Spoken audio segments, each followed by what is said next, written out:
जब वो नहीं था तब वो था ही नहीं, कोई फिक्र ही नहीं थी।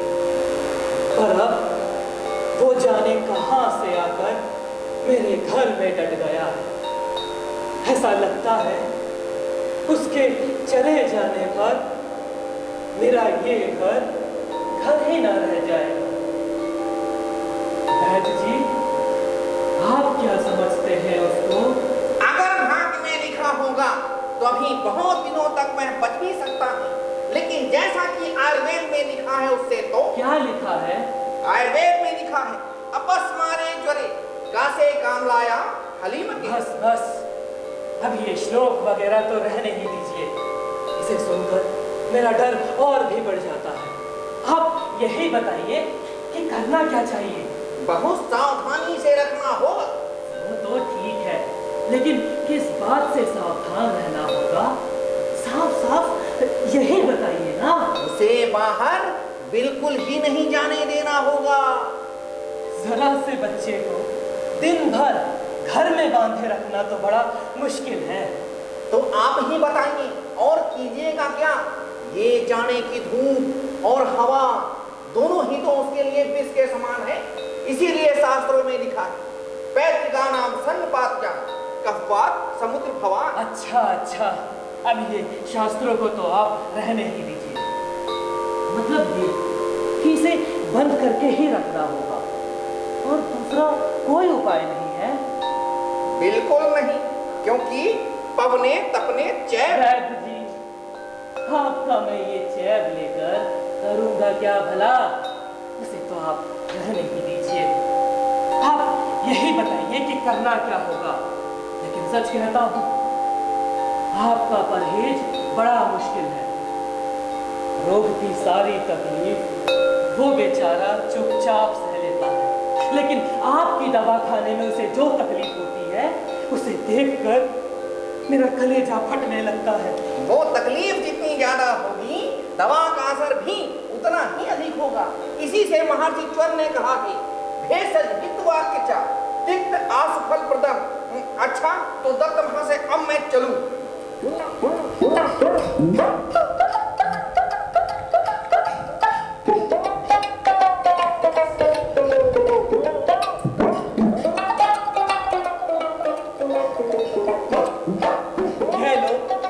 दादाजी भी आ पहुंचे।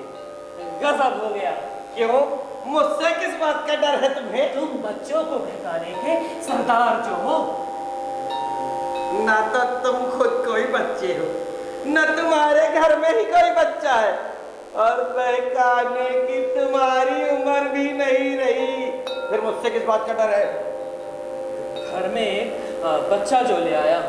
हाँ, ये कैसे? मेरी घरवाली बच्चा गोद लेने की जिद बांध बैठी थी। ये तो मैं बहुत दिनों से सुन रहा हूँ। तुम तो जानते ही हो भाई, मैंने बड़ी मेहनत से रुपए जोड़े हैं। जाने कहां से कोई पराया लड़का आकर मेरी इतनी मेहनत की कमाई को बिना हाथ पैर हिलाए उड़ाता रहेगा। ये बात मुझे सोचने पर भी बुरी लगती थी। लेकिन ये लड़का जाने मुझे कैसा लग गया है कि इसके लिए जितना भी रुपया खर्चा करते हो, सोचते हो रुपयों का सबसे बड़ा भाग्य यही। पहले मेरा धन कमाना किसी नशे की तरह था। बिना कमाए मुझे चैन ही नहीं मिलता था।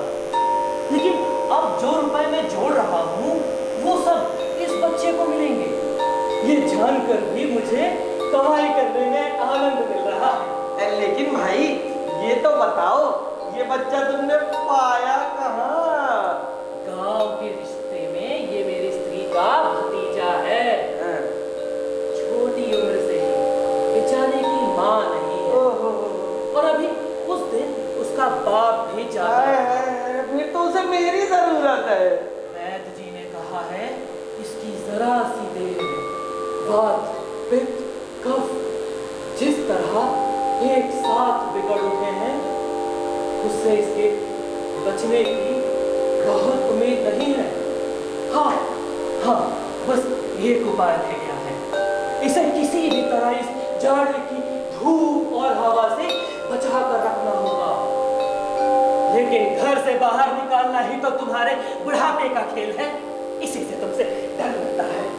हाँ, तुम गलत नहीं कहते, मैं थोड़ा डरावना हो गया हूँ जाड़े की इस धूप और हवा की तरह। लेकिन भाई, मैं बच्चों को घर में बांध के रखने वाले भी कुछ खेल जानता हूँ। हाँ, तुम चिंता न करो, मैं बाहर से अपने काम धंधे निपटाऊं, फिर इस बच्चे से दोस्ती काट लूंगा।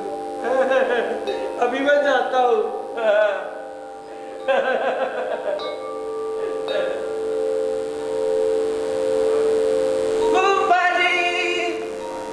क्या है अमल? फूफा जी, क्या मैं आज अपने उस बरामदे तक भी नहीं जा सकूंगा? नहीं बेटा। वो जहाँ बुआ जाते में दाल डलती है ना, और एक गिलहरी दोनों हाथों में दाल की खुद्दा लेकर के कुट कुट करके खाती है, क्या मैं वहां तक भी नहीं जा सकूंगा? नहीं बेटा। अगर मैं गिलहरी होता तो कितना अच्छा होता। लेकिन फूफा जी, उन्होंने मुझे बाहर जाने के लिए मना क्यों कर दिया है? वैद्य जी ने कहा है बाहर जाने से तुम बीमार पड़ जाओगे। हाँ? ये बात वैद्य जी को कैसे मालूम चली? ये क्या कहते हो अमल? भला वैद्य जी नहीं जानेंगे? उन्होंने तो इतनी बड़ी बड़ी पोथियां जो पढ़ डाली है। पोथियां पढ़ने से क्या सब कुछ जाना जा सकता है? अरे, तुम्हें ये भी नहीं पता? मैंने तो कोई पोथी पढ़ी नहीं ना, इसी से मैं नहीं जानता हूँ। देखो बेटा, बड़े बड़े विद्वान भी तुम्हारी तरह होते हैं। वे घर से बाहर जाते ही नहीं। वो घर से बाहर नहीं जाते हैं? ना, वे निकलेंगे कब? तुम ही बताओ ना। तो बैठे बैठे पोथियां पढ़ा करते हैं और किसी तरफ उनकी नजर ही नहीं पड़ती। मैं विद्वान नहीं बनूंगा, मैं हरगिज़ विद्वान नहीं बनूंगा। ये क्या कहते हो अमल? मैं अगर तुम विद्वान हो पाते, देखने की जितनी चीजें हैं ना, मैं उन सब को देखूंगा, बस देखता रहूंगा, देखता घूमता फिरता रहूंगा। तो जरा देखोगे क्या? देखने को इतना है ही क्या? वो जो मेरी खिड़की के पास बैठ करके वो जो दूर में एक पहाड़ दिख पड़ता है ना, मेरा बड़ा जी होता है मैं उसे पार करके चला जाऊं। कैसी पागलों की सी बात है। काम नहीं, धंधा नहीं, खामखा पहाड़ को पार करके आगे चला जाओ। ये जो तुम कहते हो ना, इसका कोई ठिकाना नहीं है। ये जो पहाड़ इतना ऊंचा उठा हुआ है, तो समझना पड़ेगा कि इसे पार करने की मनाही है। वरना इतना बड़ा बड़ा पत्थर इकट्ठा रख कर इतना ऊंचा एक पहाड़ खड़ा करने की क्या जरूरत थी? तो क्या फूफा जी, आपको ऐसा लगता है कि वो हमें मना कर रहा है? लेकिन मुझे तो ऐसा जान पड़ता है धरती बोल नहीं सकती है, इसी से अपने दोनों हाथ ऊपर करके हमें बुला रही है। बहुत दूर के जो लोग अपनी खिड़की के पास बैठ करके वो आवाज सुन पाते हैं ना, विद्वान लोग नहीं सुन पाते फूफा जी, क्योंकि वे लोग तुम्हारी तरह पागल नहीं होते। कल मैंने अपने जैसे एक पागल को देखा था। सचमुच? सुनो तो सही, वो था कैसा? हाँ, उसके बाएं हाथ पे एक लाठी थी और उसके लाठी के अगले हिस्से में एक पोटली बंधी थी। उसके बाएं हाथ में एक लोटा था और वो नागौरी जूते पहनने वाला वो आदमी उस ओर चला जा रहा था। मैंने उसे पुकार कर पूछा, तुम कहाँ जा रहे हो? उसने कहा, पता नहीं, जहां भी चला जाऊं। मैंने उससे पूछा, तुम क्यों जा रहे हो? उसने कहा, काम ढूंढने। अच्छा फूफा जी, क्या काम भी ढूंढना पड़ता है? हाँ, पड़ता क्यों नहीं? जाने कितने लोग काम ढूंढते फिरते हैं। तब तो मैं भी उन्हीं लोगों की तरह काम ढूंढता फिरूंगा। और अगर ढूंढ कर भी ना पा सके तो? अगर ढूंढ कर भी ना पा सकूंगा तो मैं फिर ढूंढूंगा।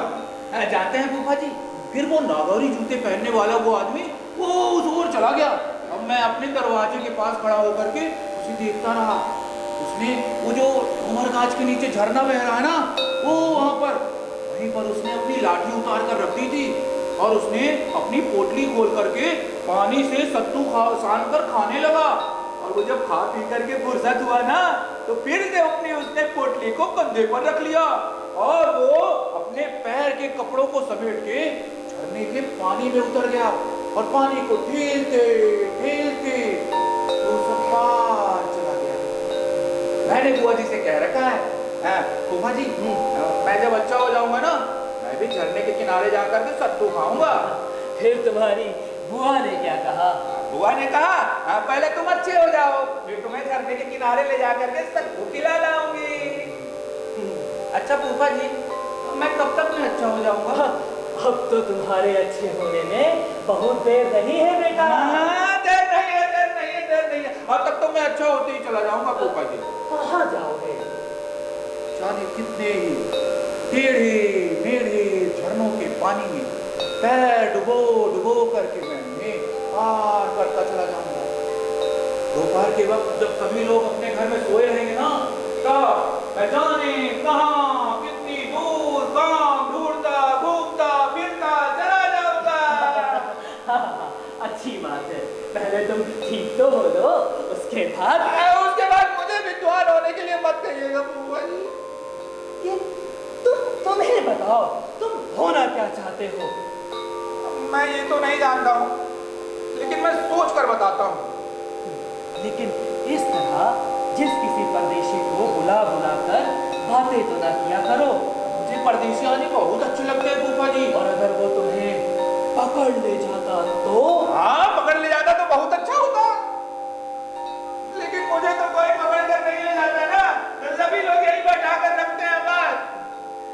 मुझे काम है, मैं जा रहा हूँ, लेकिन देखो बेटा, घर से बाहर ना निकलना। हाँ फूफा जी, मैं राह के किनारे वाले इसी कमरे में बैठा रहूंगा।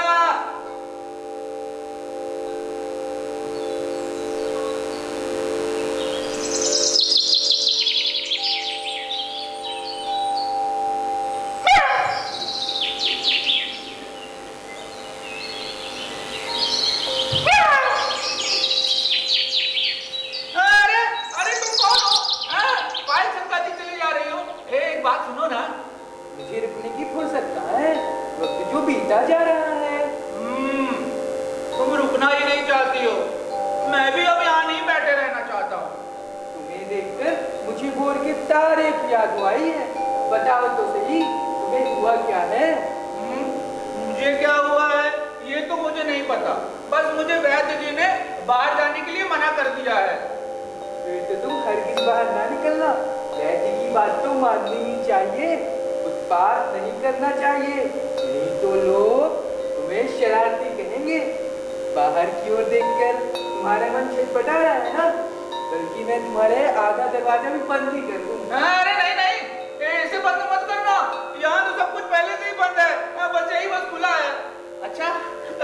3 सारी मालाएं पूजनी पड़ती है, लेकिन अगर मैं भी तुम्हारी तरह से जगह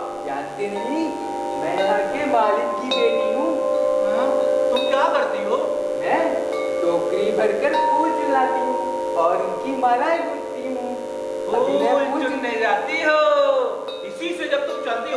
तो तुम्हारे दोनों पैरों की पायल वह जुड़ती है।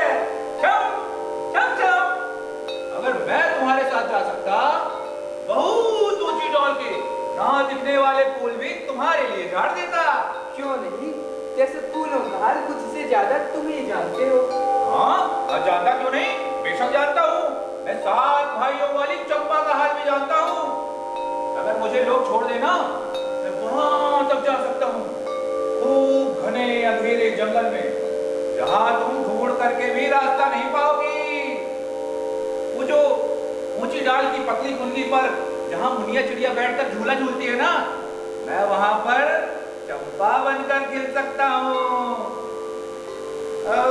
तुम मेरी पार्वती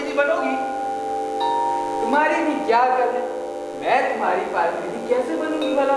मैं तो सुधा हूँ, शशि मालिक की बेटी, मुझे रोज इतनी सारी मालाएं पूजनी पड़ती है। बैठी रह पाती तो कैसा मजा आता। तब तुम दिन भर यहाँ बैठ कर क्या करती? मेरी एक बढ़िया बहू गुड़िया है, उसका ब्याह करती। मेरी नैनी बिल्ली है, उससे। लेकिन नहीं, मुझे देर हो रही है। देर होने पर फिर फूल नहीं मिलेंगे। तुम थोड़ी देर और रुको ना, मुझे तुमसे बातें करके ना बहुत अच्छा लगता है। भले लड़की की तरह चुपचाप ही बैठे रहो। जब मैं फूल चुनकर लौटूंगी तुमसे गपशप करती जाऊंगी। अच्छा तो तुम जाते जाते मुझे भी एक फूल दे जाओगी? फूल यूं ही कैसे दे दूंगी भला, उसका दाम भी तो देना होगा ना। हाँ तो मैं दाम दे दूंगा ना। मैं जब उस झरने को पार करके कान ढूंढने जाऊंगा तो जाते जाते तुम्हें दाम दे जाऊंगा। अच्छा यही सही। लेकिन तुम फूल लेकर आओगी ना? आऊंगी। आओगी ना? हाँ आऊंगी। तुम मुझे भूल तो नहीं जाओगी? मेरा ही नाम अमल है और मैं इसी खिड़की के पास बैठा रहता हूँ, तुम्हें याद रहेगा? हाँ मैं भूलूंगी नहीं, देखना मुझे याद रहेगा।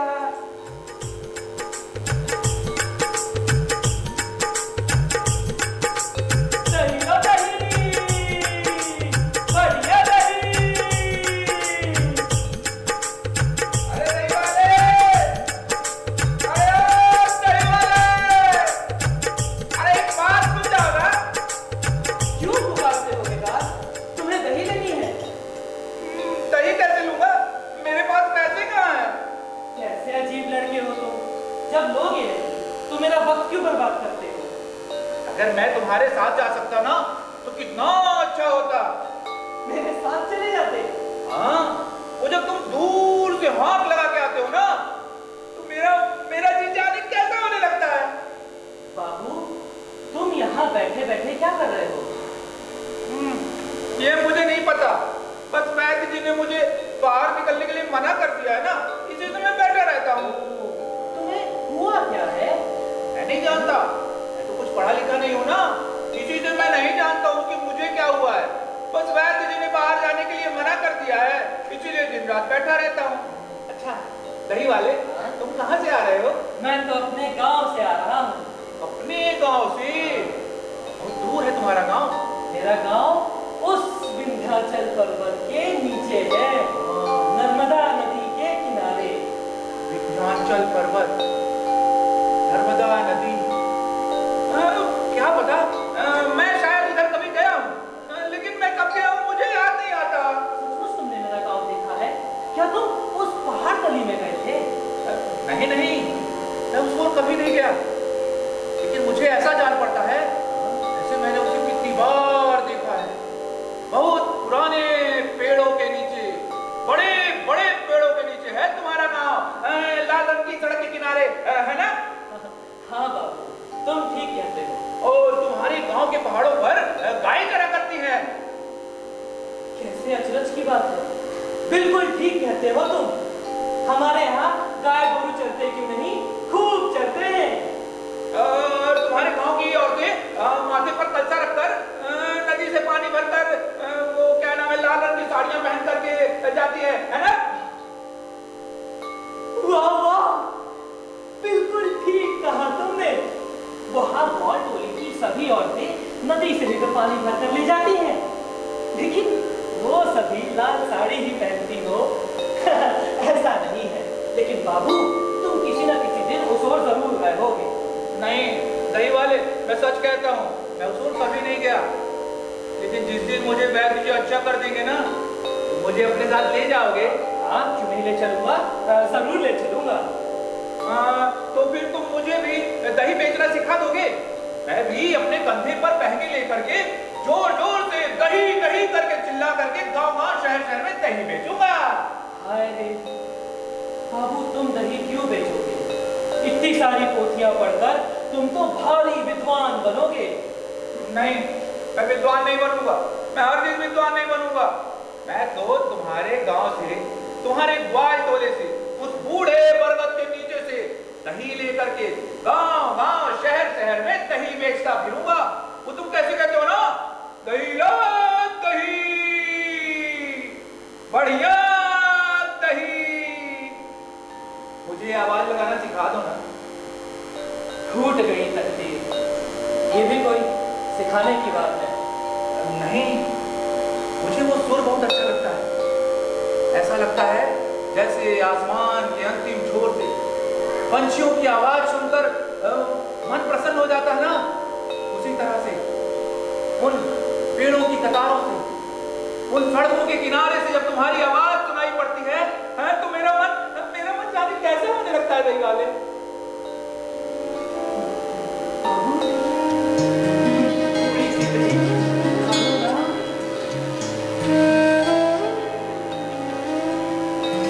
मैं दही कैसे खाऊंगा? मेरे पास पैसे कहाँ हैं?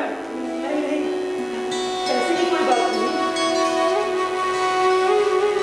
तुम थोड़ी सी दही खा लोगे तो मुझे बड़ी ही खुशी होगी।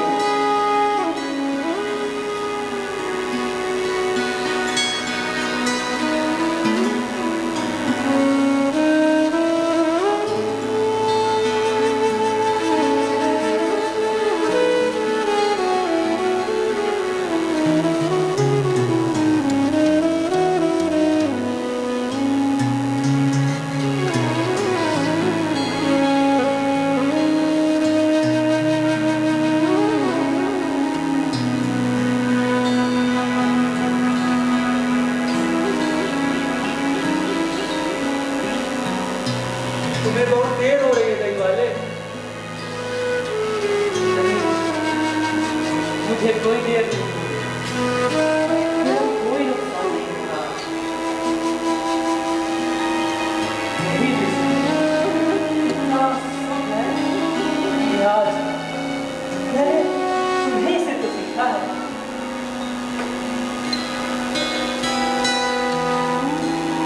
दही लो बढ़िया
पहरेदार घूम रहा है।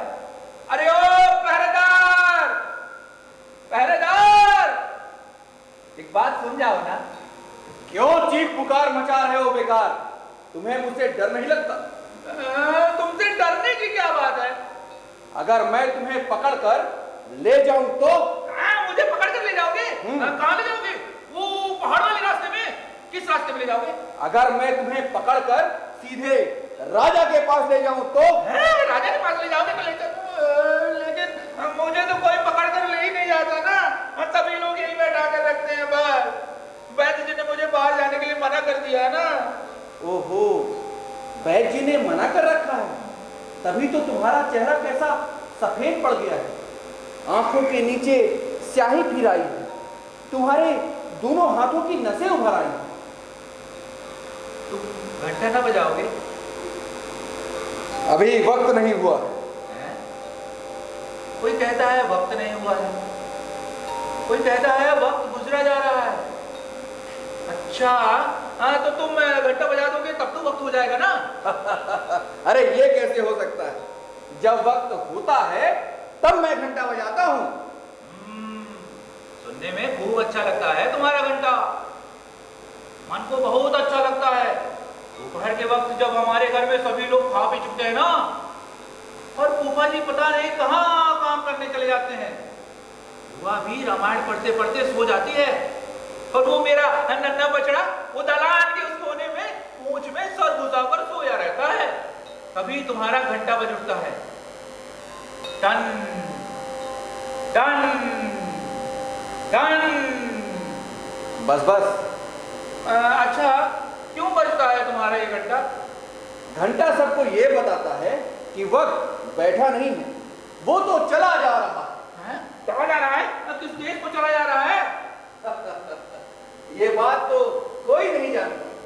हाँ, शायद वो देश किसी ने देखा ही नहीं होगा। मेरा भी बड़ा जी होता है, मैं भी इसी समय के साथ चला जाऊं उसी बहुत दूर के देश में। एक दिन तो उस देश में सभी को जाना होगा बेटा। हैं? मुझे भी जाना होगा? हाँ, जाना तो होगा। लेकिन वैद्य जी ने तो मुझे बाहर जाने के लिए मना कर दिया है ना। अरे हो सकता है खुद वैद्य ही तुम्हारा हाथ पकड़कर वहां तक ले जाएं। ना ना ना ना ना, तुम वैद्य जी को नहीं जानते हो, वो तो सिर्फ घर में बांध कर रखना जानते हैं बस। और उनसे अच्छे वाले जो वैद्य हैं वो आकर तुम्हें छुड़ा जाते हैं। अच्छे वाले वैद्य जी वो कब आएंगे? मेरा भी अब यहाँ बैठने का बिल्कुल भी जी नहीं करता है। ऐसी बातें नहीं कहते बेटा। मैं तो यहाँ बैठा हूँ ना, मैं दिन भर यहीं बैठा रहता हूँ, दिन रात यहीं बैठा रहता हूँ। लेकिन जब मेरा घंटा बजता है ना, तो मेरा मन जाने कैसा होने लगता है। अच्छा पहरेदार, क्या है बेटा? वो बड़ा सा घर है ना, वो जहाँ वो ऊपर उसके बड़ा सा झंडा फहरा दिया गया है। हाँ हाँ। वहाँ जहाँ वो बहुत से आदमी आए जाया करते हैं। हाँ हाँ। वहाँ क्या हुआ है? वहाँ नया डाकघर खुला है। डाकघर? किसका डाकघर है? अरे डाकघर और किसका हो, हमारे राजा का डाकघर है। राजा का डाकघर है? तो क्या सारी चिट्ठियां राजा के पास से आती हैं? आती क्यों नहीं, देख लेना, एक दिन तुम्हारे नाम से भी चिट्ठियां आएगी। मेरे नाम से भी आएगी? अरे वाह, तब तो बड़ा मजा आएगा। लेकिन मैं तो अभी बच्चा हूँ। हमारे राजा तो छोटे छोटे बच्चों को भी इतनी छोटी छोटी चिट्ठियां लिखा करते हैं। वाह, तब तो मजा आ जाएगा। लेकिन राजा चिट्ठी मुझे क्यों लिखेंगे? अरे अगर ऐसा नहीं होता तो सोचो, तुम्हारी इस खुली हुई खिड़की के ठीक सामने इतना बड़ा सुनहरे रंग का झंडा फहराकर राजा यहाँ डाकघर खोलने क्यों आते भला? अच्छा, तो राजा की चिट्ठी लाकर मुझे कौन देता? लो, तुमने देखा नहीं, राजा के इतने सारे डाकिये जो हैं। अच्छा, वो कहाँ करते हैं, कैसे रहते हैं वो लोग? वो छाती पर सोने का तमगा लगाए घूमते फिरते रहते हैं। तब तो बड़ा होकर के मैं भी राजा का डाकिया बनूंगा। डाकिया बनोगे? ये बहुत जबर काम है भैया। धूप हो बारिश हो, दिन हो रात हो, अमीर हो गरीब हो, घर घर जाके चिट्ठियां बांटते फिरना। डाकिया बनोगे। तुम इस तरह से हंसते क्यों हो पहरेदार? मुझे ये काम बहुत अच्छा लगता है। नहीं नहीं, हमारा काम भी बहुत अच्छा है। भर के वक्त जब धूप झाए झाए करती रहती है ना, अभी तुम्हारा घंटा बज उठता है, टन टन टन। अच्छा, ये क्यों बजता है तुम्हारा घंटा?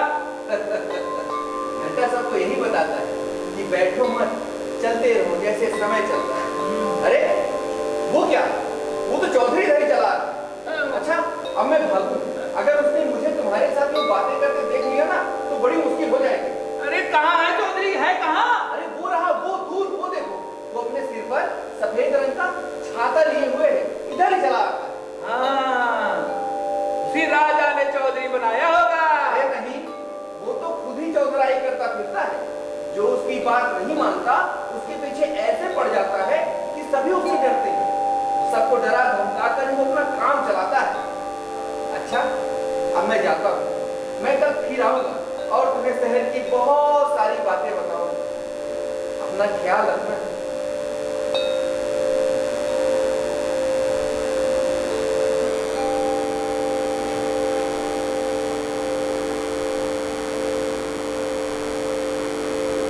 अगर रोज सवेरे मुझे राजा की चिट्ठी मिला करे कितना अच्छा होगा।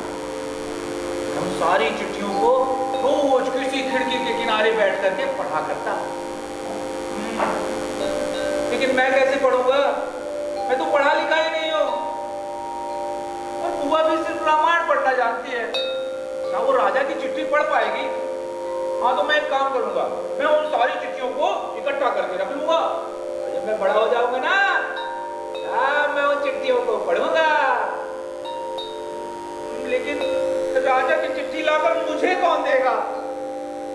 अरे अरे चौधरी जी, अरे चौधरी जी, एक बात सुन जाओ ना। कौन? अरे राह चलते मुझको इस तरह पुकार रहा है। कहाँ बो बंदर है ये? आप तो चौधरी जी हैं ना, आपको तो सब जानते मानते हैं। हाँ हाँ, मानते क्यों नहीं, खूब मानते हैं। तो क्या राजा का डाकिया भी आपकी बात मानता है? ना मानेगा तो जान बो बचेगी उसकी, मजाल है। हाँ, तो चौधरी जी एक काम है, आप राजा के डाकिये से कह दीजिएगा मेरा ही नाम अमल है और मैं इसी खिड़की के पास बैठा रहता हूँ। क्यों भला? बो बताओ तो सही। अगर मेरे नाम से कोई चिट्ठी आए तो? तुम्हारे नाम की चिट्ठी? तुम्हें भला कौन चिट्ठी लिखेगा? राजा अगर चिट्ठी लिखे तो? यह लड़का तो कम नहीं जान पड़ता। राजा तुमको चिट्ठी लिखेगा, क्यों न लिखेगा भला? तुम मुझके गहरे दोस्त जो ठहरे, मुझे खबर मिली है कि कई दिनों से तुमसे भेंट ना हो पाने के कारण मरा जा रहा है बेचारा। अब ज्यादा देर नहीं, चिट्ठी आ जाए कल आई। तुम इस तरह की बातें क्यों करते हो चौधरी जी? तुम मुझसे नाराज हो क्या? लो भला मैं तुम पर नाराज क्यों होऊंगा? इतनी हिम्मत है मेरी, राजा के साथ तुम्हारी चिट्ठी पत्री ठहरी। देखता माधव दत्त का दिमाग बहुत चढ़ गया। जो पैसे जमा क्या कर दिए, घर में राजा बादशाह के सिवा दूसरी बात नहीं। ठहरो, मजा चखाता हूँ उसको। अच्छी बात है लड़के, मैं जल्दी में बंदोबस्त किए देता हूँ। अरे नहीं, तुम्हें कुछ नहीं करना है। क्यों भला? मैं तुम्हारी खबर राजा को दे दूंगा, तब वे ज्यादा देर ना कर पाएंगे। तुम लोगों की खबर लेने के लिए तुरंत ज्यादा दौड़ा देंगे। माधव दत्त की हिम्मत तो कम नहीं। एक बार राजा के कानों में ये बातें पड़े तो वह दुरुस्त हो जाए।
यहाँ ये जो मेरे खिलौने हैं ना इतने सारे, ये देखो ये सब धूल में पड़े ऐसे ही सब खराब हो रहे हैं। ये लो इससे खेलो, ये भी देखो धूल में सब खराब है, ये ले लो और ये भी ले लो, और ये और ले लो, ये लो। अरे वाह, कितने अनोखे खिलौने हैं।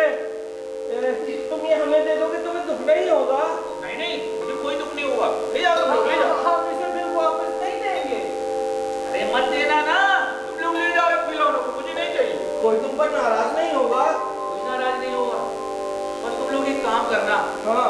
रोज सवेरे ना मेरी इसी खिड़की के पास आकर के थोड़ी देर खेल जाना, और जब ये पुराने हो जाएंगे ना तो मैं तुम लोगों के लिए नए खिलौने मंगा दूंगा। अच्छा ठीक है, चलो हम लोग लड़ाई वाला खेल खेलते हैं। सारे सिपाहियों को एक कतार में लगा दिया जाए। हम खेलेंगे कैसे? हमारे पास बंदूक तो नहीं है। पकड़ो।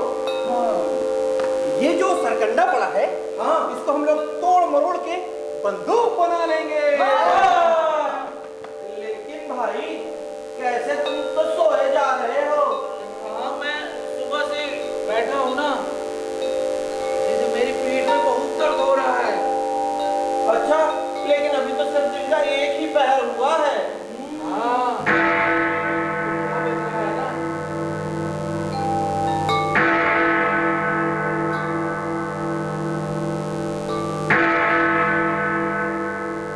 वो मुझे सो जाने के लिए पुकार रहा है। अच्छा तो ठीक है, हम लोग भी जाते हैं। चलो। अरे नहीं, मेरी बात सुनो, थोड़ी देर के लिए रुको ना। हाँ बताओ क्या है? वो जो राजा का डाकघर खुला है, हाँ उस डाकघर के डाकियों को पहचानते हो तुम लोग? हाँ, पहचानते क्यों नहीं, खूब पहचानते हैं। हाँ, क्या नाम है उनका? एक का नाम है सर डाकिया, दूसरे का नाम है बादल डाकिया, और भी बहुत से हैं। अच्छा, हाँ, तो अगर डाकघर से राजा के नाम से मेरी कोई चिट्ठी आएगी तो क्या वो मुझे पहचान जाएंगे? चिट्ठी पर तुम्हारा नाम लिखा होगा तो खूब पहचान जाएंगे। तो एक काम करना ना भाई, हाँ कल सुबह जब तुम लोग खेलने आना, हाँ। दोनों में से किसी एक को बुला के मेरी पहचान करा दो ना। अच्छा ठीक है, ऐसा ही होगा। चलो हम लोग चलते हैं, अभी हमें देर हो रही है। हाँ चलो।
क्या मैं आज अपने उस खिड़की के पास में नहीं जा सकूंगा?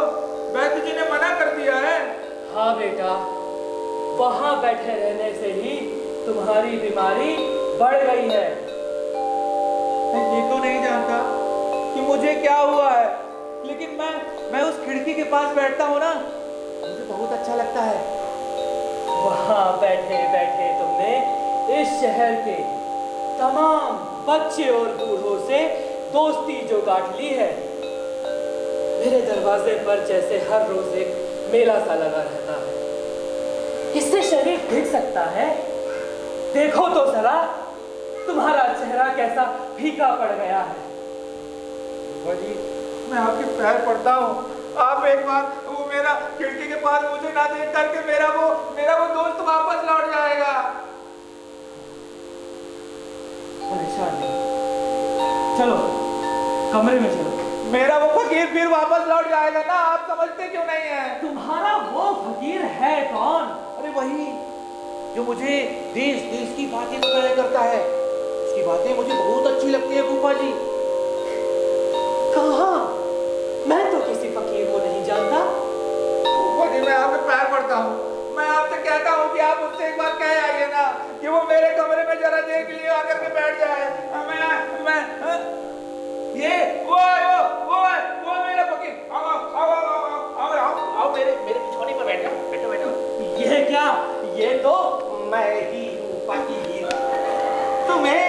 चरज क्यों होता है? मैं तो यही नहीं समझ पाता कि तुम क्या नहीं हो।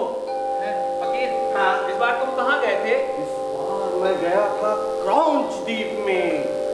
क्रौंच द्वीप में? तुम्हें इतना चरज क्यों होता है? अपने ही जैसा मामूली इंसान मुझे भी समझ रखा है क्या? अरे मेरा तो कहीं आने जाने में कोई रुपया भी खर्चा नहीं होता। मैं अपनी इच्छा से चाहे जहां जा सकता हूँ। तुम्हें याद है ना फकीर, तुमने मुझसे कहा था कि जब मैं अच्छा हो जाऊंगा तो तुम मुझे अपने साथ ले जाओगे। तुम्हें याद है ना? याद क्यों नहीं है? खूब याद है। मैं तुम्हें घूमने फिरने के ऐसे मंत्र सिखा दूंगा, ऐसे मंत्र सिखा दूंगा कि तुम अपनी इच्छा से चाहे जहां जा सकते हो। नदी में, पहाड़ पर, समुद्र में, तुम्हें कहीं कोई रोक टोक न रहेगी। कैसी पागलों की बातें करते हो तुम लोग।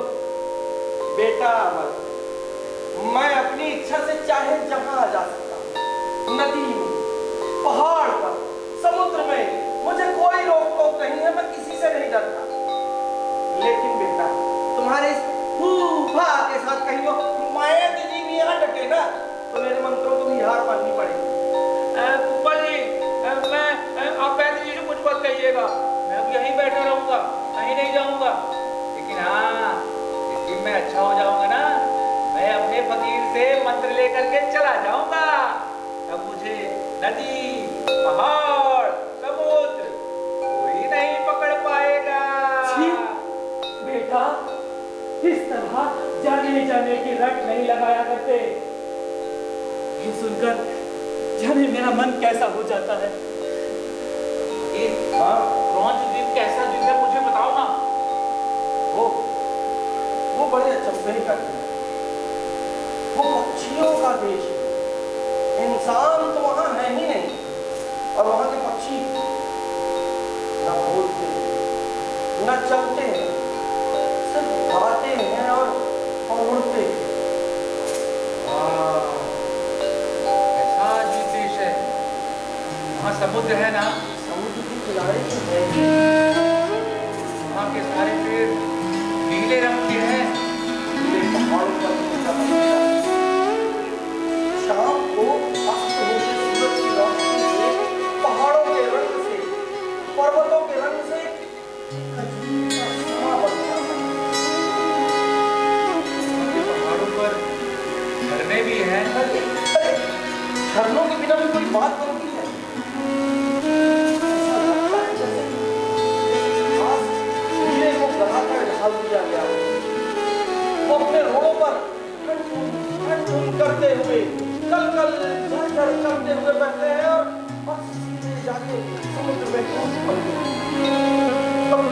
किसी भैंस के बाप की हिम्मत नहीं है कि पल भर के लिए भी उन्हें कहीं रोक रहे। चिड़ियों ने मुझे निहायत मामूली इंसान समझ के अपने उन सैकड़ों दोस्तों से दूर न कर दिया होता, तो मैं भी उन दोस्तों के किनारे अपना एक बसेरा बनाकर जिंदगी के बाकी दिन समुद्र की लहरों को देखता हुआ बिता देता। मैं भी अगर चिड़िया होता तो अरे नहीं, तो तुम्हारा नुकसान हो जाता। तुमने कहा है उस दही वाले से, मुझे पता चला है कि तुम भी बड़े होकर उसके साथ दही बेचने जाओगे, लेकिन चिड़ियों के उस देश में तुम्हारा दही का रोजगार चल न पाता, बल्कि कुछ नुकसान ही होता। अब तो हद हो गई। लगता है तुम लोग मुझे भी पागल कर दोगे। मैं तो चला। अरे फूफा जी, मेरा वो दही वाला आकर वापस तो नहीं लौट गया? लौट क्यों ना जाएगा? तुम्हारे इस मनचाहे फकीर का हुक्म बजाकर क्रौंच द्वीप की चिड़ियों के बसेरों में उड़ते फिरते से तो उसका पेट भरेगा नहीं।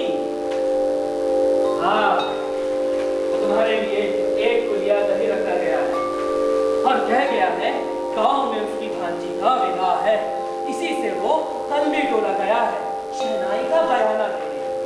उसे जरा सी भी फुर्सत नहीं है। नहीं ना, उसने कहा था कि वो मेरी नन्ही सी दुल्हन बनेगी, उसकी नाक में नथुनी होगी, पहनावे में लाल डोरियां साड़ियां होंगी, और उसने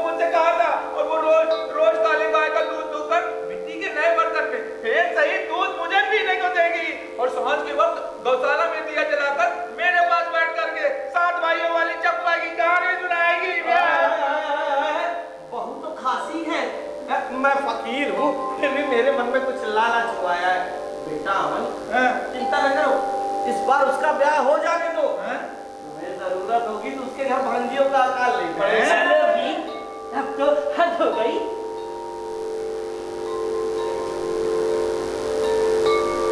फकीर, हाँ जी तो चले गए। हाँ। बैठो बैठो।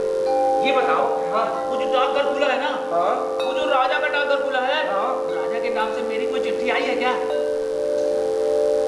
सुना तो है कि चिट्ठी चल पड़ी है, पर अभी रास्ते में ही है। चल पड़ी है, लेकिन किस रास्ते में है? उसी रास्ते में वो जहाँ बारिश हो जाने के बाद पहाड़ नीला दिखाई देता है, उसी रास्ते में? हाँ उसी रास्ते में तो है ही, पर तुमने कैसे जाना? सब जानता हूँ फकीर। ये तो मैं देख रहा हूँ, पर कैसे? ये मुझे नहीं पता कि मैं कैसे जानता हूँ, लेकिन मुझे जान पड़ता है जैसे मैं सब देख रहा हूँ। राजा का डाकिया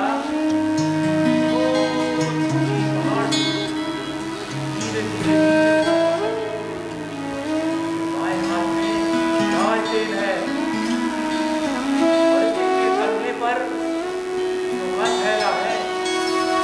धीरे धीरे पहाड़ से नीचे उतर रहा है। जहाँ पहाड़ के नीचे झरने खत्म होते हैं ना, वहीं नदी के किनारे किनारे वो डाकिया चला रहा है। अब देख रहा हूँ एक एक दिन, एक एक रात करके वो लगातार चलता चला रहा है। दूरी पर वारी के खेत हैं, उनकी सकरी पगडंडियों पर वो चलता चला रहा है। उसके बाद नीम के खेत हैं, उनकी ऊंची नीची पगडंडियों पर वो चलता चला जा रहा है। मैं सब देख रहा हूँ। नदी के किनारे कोई भी आदमी नहीं है, सिर्फ काला पोछा पक्षी अपनी पूंछ घुमा घुमा करके नाच रहा है। मैं देख रहा हूँ कि मैं जो मुझे अपनी और राधा देखता हूँ ना, तो मेरा मन जाने कैसे उमड़ पड़ता है।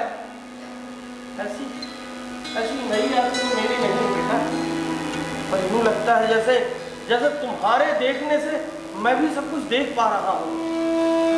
अच्छा फकीर, हाँ तुम ये बताओ, वो जो राजा का डाकघर है, हाँ। राजा को तुम पहचानते हो?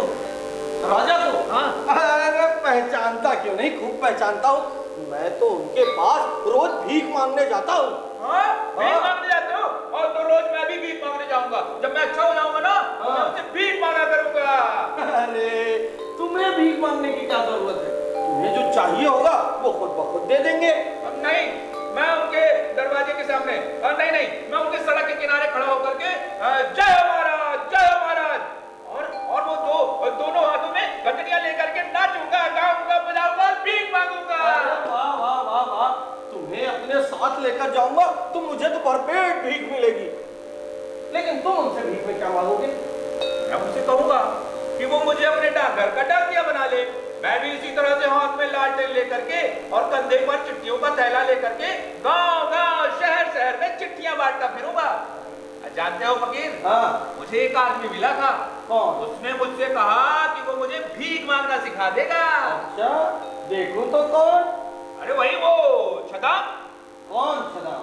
अरे वही वो जो अंधा है, लंगड़ा है, वो जो मेरी खिड़की के पास आकर के रोज बैठा करता है ना, मेरे जैसा ही एक लड़का उसके पहिए वाली गाड़ी को रोज धक्का मार मार के भीख मांगने जाया करता है।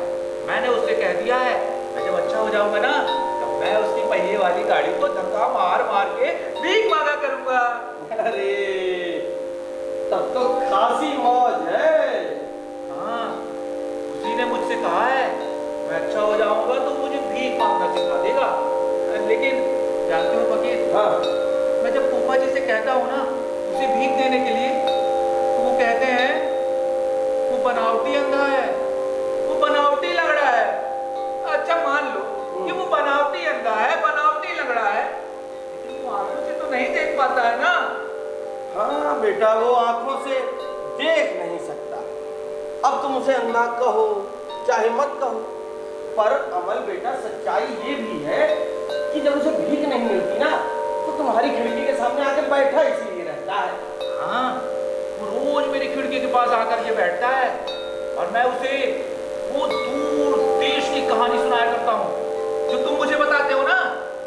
तुम्हें याद होगा, तुमने मुझसे एक बार कहा था एक हल्के देश के बारे में जहाँ किसी चीज का कोई वजन नहीं होता है और थोड़ा सा उछाल मारने पर पहाड़ के पहाड़ पार किए जा सकते हैं। वो उन सब बातों को सुनकर के ना बहुत खुश हो जाता है। लेकिन फकीर, उस हल्के देश का रास्ता कहाँ से है? वो भीतर से ही है कहीं, उसे ढूंढ पाना शायद थोड़ा कठिन है। वो तो बेचारा अंधा है, वो तो ढूंढ भी नहीं पाएगा और इसी बात से वो बहुत दुखी हुआ करता है। लेकिन मैंने उससे कह दिया है कि तुम्हें जो भीख मांगने के सिलसिले में इतना घूमने फिरने का मौका मिलता है, सबको कहाँ मिलता है? मैं कहता हूँ बेटा अमल, पर घर के भीतर बैठे रहने में भी इतना दुख किस बात का? नहीं नहीं, अब मुझे कोई दुख नहीं होता। हाँ, पहले होता था, लेकिन वो जब से मेरी खिड़की के सामने वो राजा का डाकघर खुल गया है ना, मुझे बहुत अच्छा लगता है। और ये सोचकर और भी अच्छा लगता है कि एक दिन राजा मुझे चिट्ठी लिखकर भेजेंगे, लेकिन उस चिट्ठी में क्या लिखा होगा ये तो मैं नहीं जानता। ये ना भी जानो तो क्या है, चिट्ठी पर तुम्हारा नाम तो लिखा होगा ना, बस यही खूब रहा। तुम दोनों ने ये क्या हंगामा खड़ा कर रखा है? क्यों, क्या हो गया? सुना है तुम लोगों ने ये अफवाह फैला रखी है कि तुम्ही लोगों को चिट्ठी लिखने के लिए राजा ने ये डाकघर खोला है। अगर ऐसा है भी तो क्या बुरा है? हमारे पंचानन चौधरी ने ये बात राजा तक पहुंचा दी है। सारी चिट्ठियां राजा के पास से ही आती हैं, क्या हम इतना भी नहीं जानते? तब संभल कर बातें क्यों नहीं करते? राजा रजवाड़ों का नाम लेकर जैसी तैसी बातें जुबान पर लाते ही क्यों हो? तुम लोगों ने तो मुझे खासी मुश्किल में डाल दिया है। आज सुबह से ही मेरा मन जाने कैसा हो रहा है, मुझे बड़ा अजीब सा लग रहा है। लग रहा है जैसे जैसे सब अंधेरा हो गया है, कुछ दिखाई भी नहीं दे रहा है मुझे। राजा की चिट्ठी कब आएगी? चिट्ठी आज ही आएगी, मैं फकीर हूँ, मैं कहता हूँ चिट्ठी आज ही आएगी, जरूर आएगी। तुम रुको, मैं तुम्हें हवा कर देता हूँ। हाँ, मैं तुम्हें हवा कर देता हूँ।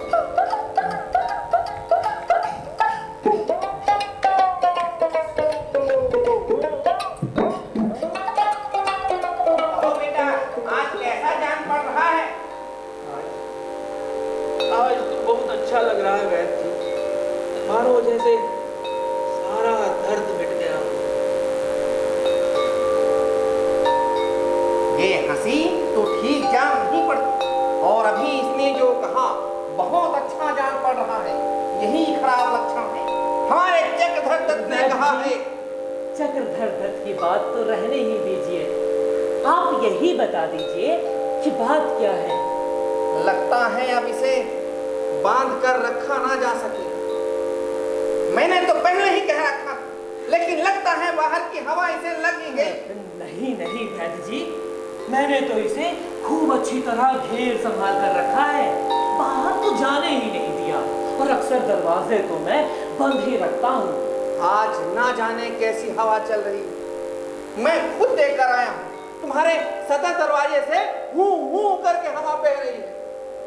उसे अच्छी तरह से ताला कुंजी लगाकर बंद कर दो। हो सके तो कुछ दिन तुम्हारे यहाँ लोगों का आना जाना बंद ही रहे। हाँ, अगर कोई आता ही है तो खिड़की वाला रास्ता तो है ही, और वो जो खुली हुई खिड़की से डूबते हुए सूरज की रोशनी आती है, उसे बंद कर दो। उससे रोगी की नींद उजड़ जाती है।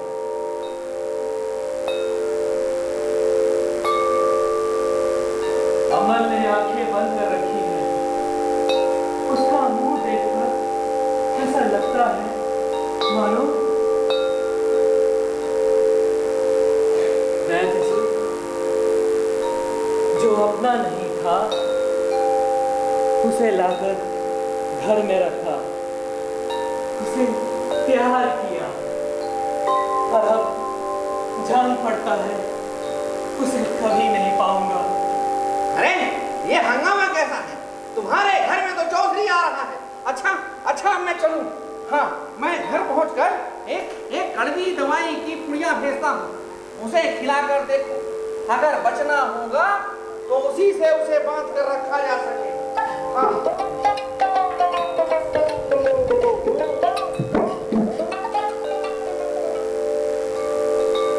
क्यों रे लड़के? अरे नहीं फकीर, तुम क्या सोच रहे हो कि मैं सो रहा हूँ? लेकिन मैं सब सुन रहा हूँ। मैं जैसे बहुत दूर की बात भी सुन पा रहा हूँ। मुझे लगता है जैसे मेरे माँ और बाबूजी मेरे सिरहाने बैठ करके बातें कर रहे हैं। अरे माधव दत्त, आजकल तो बहुत बड़े लोगों से तुम्हारी राम रस्म हो गई है।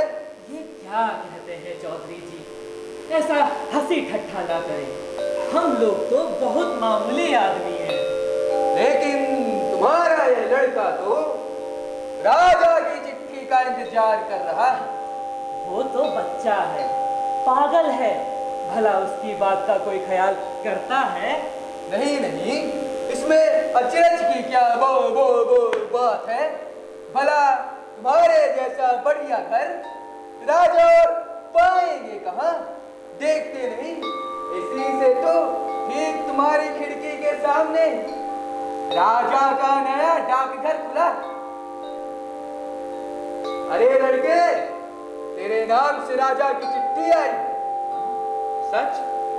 सच नहीं तो और क्या? तुम्हारे साथ राजा का दोस्ताना जो है, ये रही उनकी चिट्ठी। मुझसे ठट्ठा ना करो चौधरी जी। वकील जरा देखो ना, क्या ये वो उन्हीं राजा की चिट्ठी है?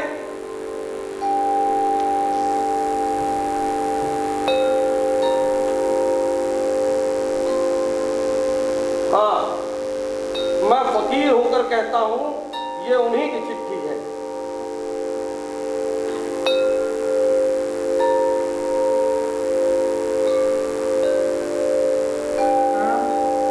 और इसमें मुझे कुछ दिखाई क्यों नहीं दे रहा है? मुझे इसमें सब साफ दिख पड़ता है। चौधरी जी, बता दो ना इसमें क्या लिखा है? राजा ने लिखा, मैं आज या कल में ही तुम्हारे घर आ रहा हूं। तुम लोग मेरे लिए चना चबेना का इंतजाम कर रखना। राजमहल अब पल भर के लिए भी मुझे अच्छा नहीं लगता। दुहाई है आपकी चौधरी जी, इन बातों को लेकर ऐसा हंसी ठट्ठा ना करें। हंसी ठट्ठा? कैसा हंसी ठट्ठा? हंसी ठट्ठा करने की मजाल है इनकी। दादा, तुम पागल हो गए हो क्या? हाँ, मैं पागल हो गया हूँ। इसी से आज इस सफेद कागज पर मुझे अक्षर दिख पड़ते हैं। इसमें लिखा है, मैं आज या कल में ही अपने नन्हे दोस्त से मिलने आऊंगा और अपने साथ अपने सबसे बड़े राजवैद को लेकर आऊंगा। हाँ वकील, वो सुनो, वो उनके बातें बदल रहे हैं। तुम नहीं सुन पा रहे हो? थोड़ा और पागल हुए भी ना, ये सुन नहीं पाएंगे। चौधरी जी, मैं तो समझता था कि तुम मुझे प्यार नहीं करते हो। तुम एक दिन राजा की चिट्ठी लेकर आओगे, ये मैंने कभी नहीं सोचा था। लाओ मुझे अपने पैरों की धूल दे दो। चलो, इस लड़के में श्रद्धा भक्ति तो है, अक्ल ना सही, मन का अच्छा है। लगता है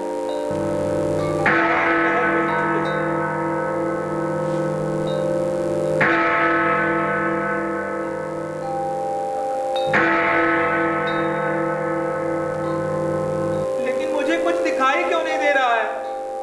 फकीर, सांझ का तारा निकल आया है क्या? मैं उसे देख भी नहीं पा रहा हूँ। इन लोगों ने सभी खिड़की दरवाजे जो बंद कर रखे हैं। रुको, मैं खोल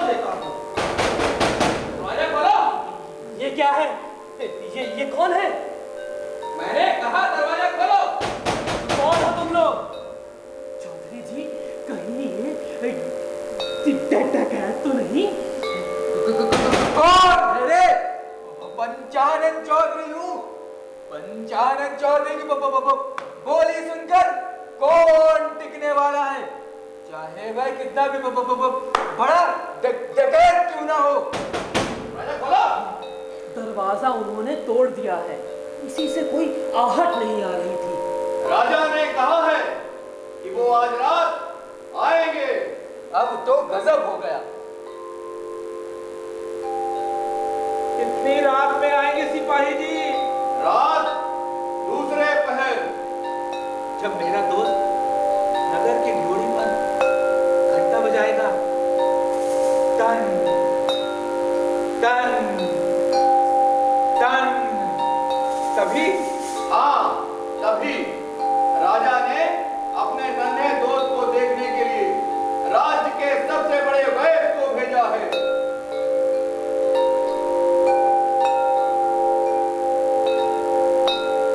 यहाँ सब कुछ बंद क्यों? खोल, खिड़की दरवाजे सब खोल।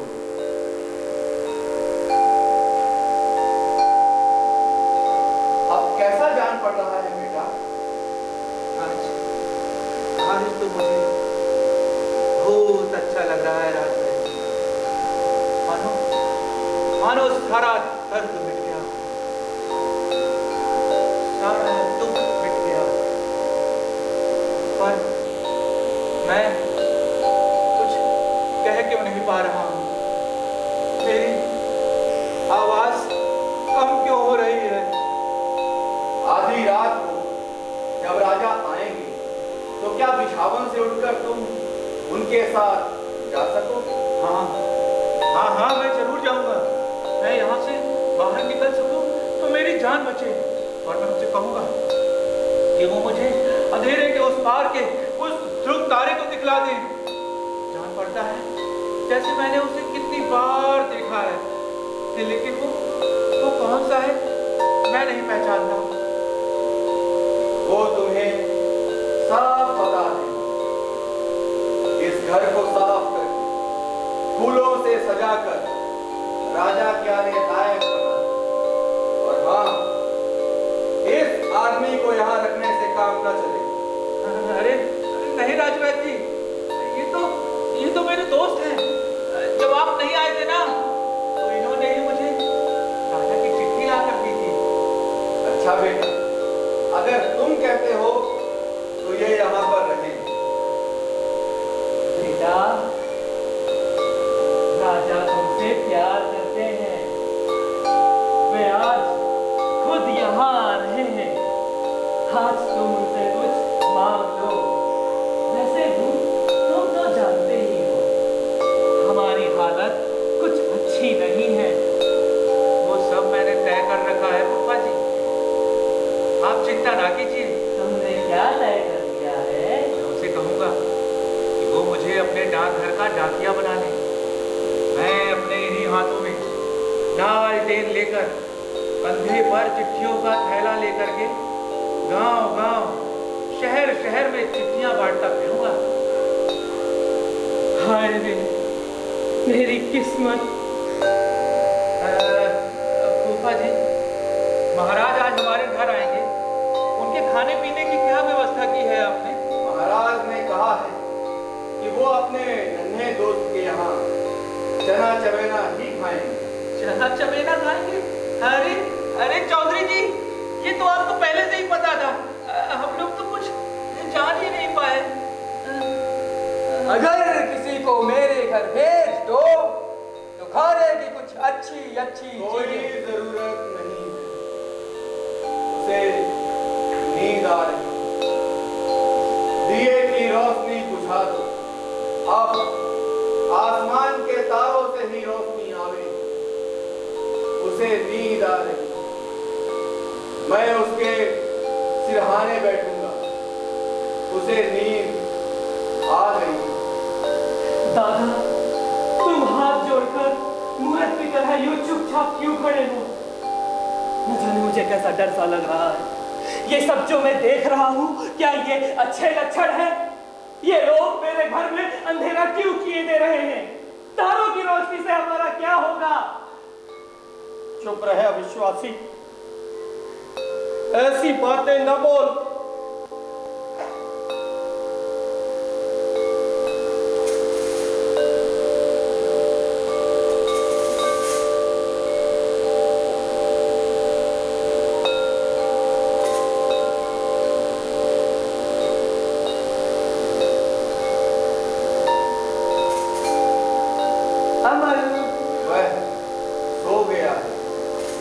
उसके लिए फूल लाई हूँ, क्या मैं इन्हें उसके हाथों में नहीं दे पाऊंगी? दे दो अपने फूल।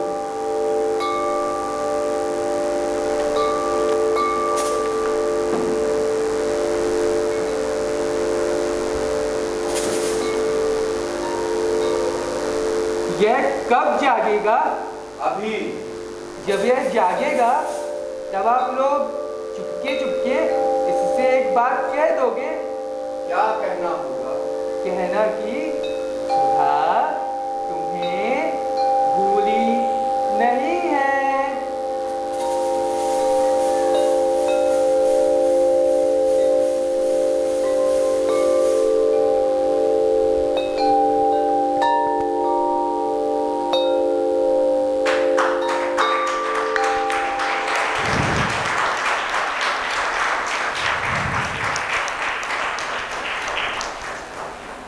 यह थी मंडप सांस्कृतिक शिक्षा कला केंद्र रीवा की नाट्य प्रस्तुति, नाटक डाकघर, जिसके